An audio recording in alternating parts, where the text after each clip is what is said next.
Raw doesn't know what to do with any of their divisions, let alone the women's division. SmackDown's made some sketchy choices as of late, so once again, I gotta bring it down to NXT has the best women's division in WWE.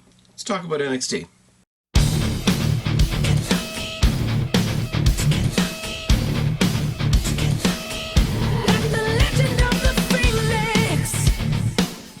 What's going on, everybody? It's your buddy, it's your pal Past Phoenix, the YWC Reality Check, here with your June 21st NXT review. A very, very fun show to review, very focused on the women's division, which you guys know I'm a big proponent of, despite my numerous rants on SmackDown last night. I'm going to get the house cleaning out of the way first. Check it out up in the annotation up there if you want to join the next Q&A. My buddy Julian just recently got back in touch with me and has been promoting the shit out of my stuff on Facebook. Appreciate that very much. Want to send out a congratulations once again to Cheney815 for being the two-time winner of the pay-per-view Pick 'em back on Sunday at the Money in the Bank, winning with a grand total of 12 points over about 10 other people. More of you are joining in on the pay-per-view Pick'em game that we are playing on the previews. It's a lot of fun. Thank you for coming along for the ride. Go add your questions, as I say, to the Q&A. Congratulations to Cheney. This week, we knew for a fact Ember Moon was going to come back. We knew we were going to get more of Sonya Deville. We were going to get more sorting out after the controversial ending of the triple threat match last week between Ruby Riott, Asuka, and Nikki Cross. We're pretty sure that Ruby Riott was out of the equation because she did get pinned last week. She was the only one that got pinned last week. So going forward, you know you're going to see Ember Moon, you know you're going to see Sonya Deville, you know Nikki Cross and Asuka are going to do something, and there's going to be some other stuff in the show as well. We start off right off the bat with Peyton Royce, obviously coming out with Billie Kay, the iconic duo, which is a really lame name for a tag team in a division that doesn't have tag teams, but we'll overlook that because it's been happening for ages. She comes out to face the returning Ember Moon, who not only got gigantic welcome back chants, not only still has one of the most amazing entrances in current NXT, but Jesus Christ, you watch her come down the aisle, I would do terrible, horrible things to Ember Moon if I had the chance. Oh yes. Collar and elbow tie-up, but it's not just a typical collar and elbow tie-up. They trade snapmares from the collar and elbow tie-up position without ever breaking up. Eventual arm drag by Ember Moon. Cartwheel forearm strike in the corner by Moon. Moon eats post, sorry. Shoulder first. And it's not just once. You get Peyton Royce, who's a great heel. I know I've said a lot of shit about Peyton Royce and Billie Kay and where I think their place is in the women's division. But she showed a little bit of evil this week, and she's got the whole Poison Ivy thing, so I get it. But she did the whole shoulder into the post thing, sort of smiled, sort of saw what she had just accomplished, and did it a second time. Little touches like that are great, especially for a heel. Modified key lock on the ground by Rose. Gets her in the key lock position, face down on the ground, and not only has her trapped face down on the ground in that key lock, but she's also digging her free elbow into the back of the shoulder that's locked in the key lock. Again, very cool, very sadistic side of Peyton Royce. I like it. A boot, a kitchen sink, and a springboard crossbody by Moon. Clothesline backbreaker combination by Moon and a boot by Royce. Head scissor by Moon, and she goes up for the Eclipse. Billie Kay saves Peyton Royce from the Eclipse, as you could almost predict. Moon responds with a top rope crossbody from the top turnbuckle to the outside on Kay, which is pretty damn good. And Nigel McGuinness on commentary does a great job of putting over the heels in the sense that Billie Kay is Peyton Royce's true friend. Only a true friend would take a bullet like that big crossbody. It's all good. They have a pinning reversal sequence. Royce hits the Widow's Peak, which made me mark out, not only because we haven't seen the Widow's Peak since the days of Victoria, or Tara on TNA, but also she snapped it off pretty damn viciously. I'll give her credit. As I say, Billie Kay, Peyton Royce, not two that I give the utmost applause to most of the time, but made a really good showing of herself in this match, in a match that you knew she was going to lose. And here came the Eclipse, and here comes the win for Ember Moon. Ember Moon looks like a fucking beast, and I hope now they throw her back in the title situation. In the back, why is Facebook beeping at me right now? I go on and on and on. I'm watching NXT. Nothing beeps. Nothing goes off. Nobody's texting. As soon as I throw this camera on, I swear to you guys, there's a computer here. There's a phone there. There's a tablet there. They all start going off as soon as I start talking to you guys. In the back, Hideo Itami apologizes for his outburst to Cassius Ohno. oh no, basically, you know, we're going to do the right thing, and I'm going to show you the right thing, and I'm a good guy, and I'm going to have a heck of a match later on with Aleister Black, I tell you what.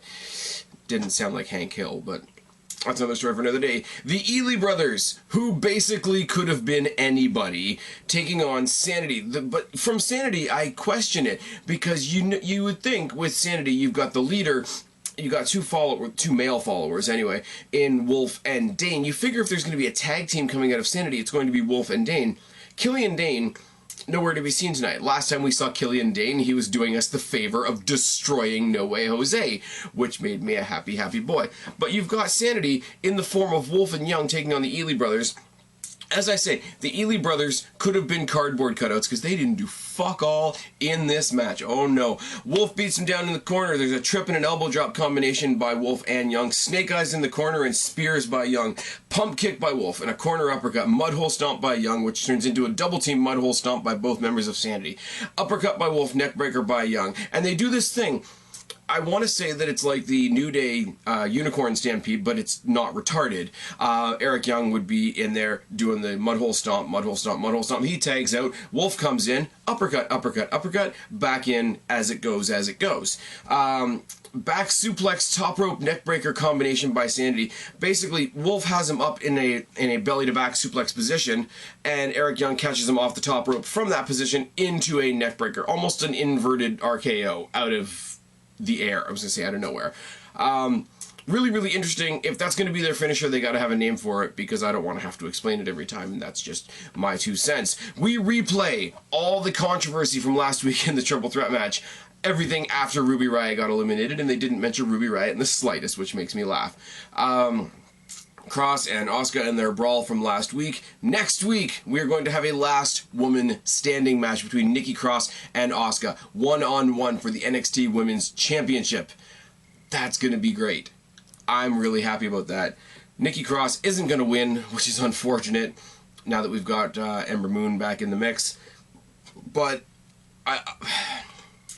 you guys know I've been following Nikki Cross for a while. I've been always sitting here thinking Nikki Cross isn't going to be the one to get the title shot. It's going to be Ember Moon. It's been held for Ember Moon, and I hate to say that because Ember Moon's, as I've just mentioned tonight, fantastic. And when she gets that title, she will deserve that title. But it's a foregone conclusion that she's going to be the next title holder. So while I love the success and the progress of Nikki Cross, it's really sad to go into next week knowing that it's going to be a great match, but knowing that she's probably not going to win. I hope they prove me wrong. I really do. I hope they prove me wrong. I hope Asuka moves up. I hope they jumpstart a feud between Nikki Cross and Ember Moon. That would be fucking great. It really, really would. We see a promo package for Sonya Deville, and they really, really hammer home on that that catchphrase that she has, put your hair up and square up. It doesn't roll off the tongue very well. It's one of those things that I'm going to find corny right now, and in a couple of weeks I'm going to love. I'll just give it to you right there.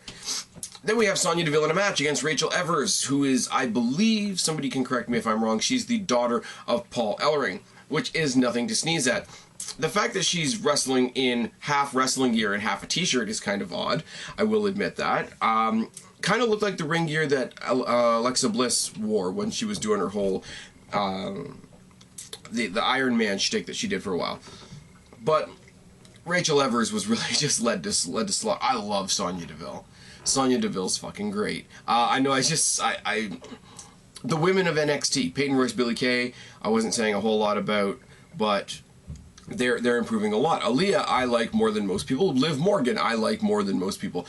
Ember Moon is that replacement creepy Finn Balor element on the show now, which is fine. Nikki Cross is crazy, which is why she's my favorite. And Asuka is just somebody you can't ignore. But Sonya Deville, the way they're building her up is this almost shoot fighter.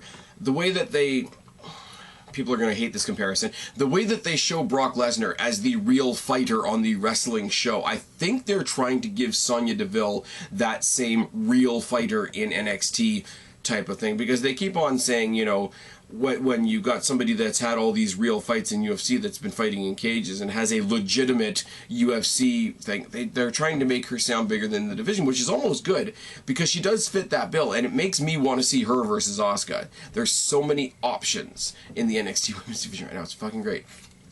But Sonya Deville gets it started with a series of kicks and a leaping lariat, a running knee strike to the back by Deville, which the commentators tried to play up as something that could have been match-ending. Now, I'm not going to deny it. A kick in the spine, if it was a real fight, could end a fight, but in a wrestling match, it's not really going to be the end.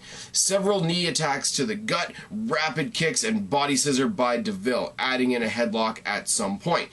Double leg takedown by Deville, jawbreaker and a boot, and a few strikes by Evers, but that's all she gets in. Boot by Deville in the gut, and she drops the gloves. Because Evers got that one little flurry in, she got that one jawbreaker in, which looks like it was lucky, and then a boot and a few strikes before Deville got back in there, dropped the gloves.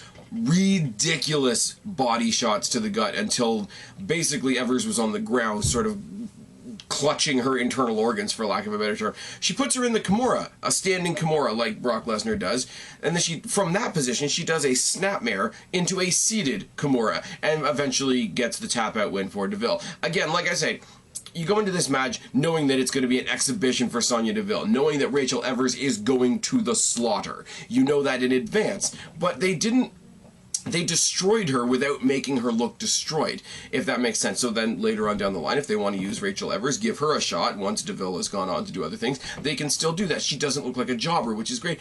But again, Deville, they're trying to play up as this real fighter. They've gone over her past couple of victories. Oh, the last match she won with this, and the win before that, she won by knockout. And this one, she's won by submission. Look at how many tools she has in her arsenal. They're negating to lay down that she has one specific finisher, which again gives her that real fighter feel, and I really like it. I don't know if you can tell. Sonya Deville is a very interesting thing that I would like to keep my eye on. When she first came in as Daria Baronato, and she was the hired muscle for Peyton Royce and Billie Kay, I didn't like it. I thought it was instant jobber gimmick, the way they brought her in. But then they took her away long enough for most of us to forget that and rebranded her as Sonya Deville and brought her back in, which I think was a really good idea, because you didn't want to have this woman come in with that tarnish of she came in as somebody else's sidekick at some point, you know, Kevin Nash to their Shawn Michaels type of idea. And I think the way they've recreated her is absolutely great. They hyped up all night that we're gonna show you the controversial brawl that happened earlier today. And all it really is a backstage segment where Rude's walking through the locker room with his family. Strong is walking through the locker room area with his family. Rude makes a couple of rude remarks, tells his wife, you know, hey honey, do you want to come home with a real man? And they brawl for a bit, and Rude is so offended that Strong actually brawled back. He says, you want a title shot, you go for it, da da da. So that's enough to make it official. Now in 2 weeks, for those of you keeping count at home, apparently in 2 weeks is the 400th episode of NXT, which I'm pretty sure nobody realized until it was announced. But on the 400th episode of NXT in 2 weeks, we are going to indeed get Roderick Strong versus Bobby Roode. Now, I know there's a lot of people, a lot of very famous YouTubers and podcasters that were so sure Roderick Strong versus Bobby Roode was going to happen at TakeOver. Where the fuck is the next TakeOver? It's at the Barclays Center. That's in Brooklyn, isn't it? TakeOver Brooklyn 3. There we go. Got there in the end. So many people were sure that we were going to get this match at TakeOver 3, and I'm sorry. As much as I'm really becoming a fan of Roderick Strong in the ring, and as much as they've tried to give him a character in the background, I still find him bland as shit. I really do. I would much rather see Bobby Roode go up against Drew McIntyre or Aleister Black, or a combination of the two. Aleister Black versus Drew McIntyre versus Bobby Roode would be a hell of a main event for TakeOver Brooklyn. Roderick Strong, as much as I would love to see him succeed, as much as I would love to see this big, happy, feel-good moment, you know, he's riding the Daniel Bryan wave, he's going to wave his kid around because he just had a kid, and I had a baby, this makes me a good guy, and all that sort of thing, and I get it, and it works, and it gets, you know, people involved to know more about his life and all that kind of shit. It doesn't make me interested in him as a wrestling character. That gets me interested in the guy behind the Roderick Strong character, just like it gets me interested in the guy behind the Daniel Bryan character. Bryan Danielson and Brianna, whatever the fuck her name is, I guess Danielson now, had a baby. Happy for them. Saw the kid. Kid's on Instagram. Alright, the kid's been born like 3 weeks, he's already on Instagram. Makes me happy for Bryan Danielson. Doesn't do fuck all for me, for Daniel Bryan, the character that plays the boss on SmackDown. I'm sorry. It just doesn't. It's like, oh, what's a good example? A lot of people don't like Ben Affleck playing Batman. I don't mind it. I think he plays a good, cranky, older Batman. That's just me. But now, if you took somebody that didn't like Ben Affleck playing Batman and showed him a couple of pictures of Ben Affleck's kids, yeah, cool. He's got a happy family. Good for him. I'm sure he's providing a great life for them. Doesn't change the fact that, you know, they don't like him as playing Batman. Same thing here. I'm happy for Roderick Strong and his family and his wife, and they had a kid. You know, they fucked successfully. There's a baby now. It's all good. But it doesn't make me care about him as a wrestling character. And if that makes me an asshole, then I'm an asshole. But give me a reason to care. Speaking of a reason to care, the other one I don't really give a shit about right now, and I really want to, is Cassius Ohno. Because I know he got fucked over his first go-around in NXT, and now he's back, and it's all good, it's all wonderful. Cassius Ohno takes on Aleister Black in our main event. For reasons. I mean... Cassius Ohno talked earlier in the day about how to Hideo Itami about how he's going to go in and do things the right way and everything's going to be all sportsmanship and rah and for a minute or two you figure he's going to be the new John Cena of NXT, because that's really what we need. But there's no reason for us to be invested in this match other than the fact that I really like Aleister Black. He's another one that's got the whole mystique thing going. He's got, from the entrance to the to his stoicness in the ring to that seated position, sort of meditative, super quiet, duck on the pond vibe that he's got going on, combined with the absolute aggression that we've seen from him as well. I really like Aleister Black. I just said a couple of seconds ago, throw him in a triple threat match for the NXT Championship. That's how high my opinion is of him. But there's no reason that these guys are fighting. Nigel McGuinness tries to say that they know each other from the indies and shit like that. But again, if you're only watching NXT...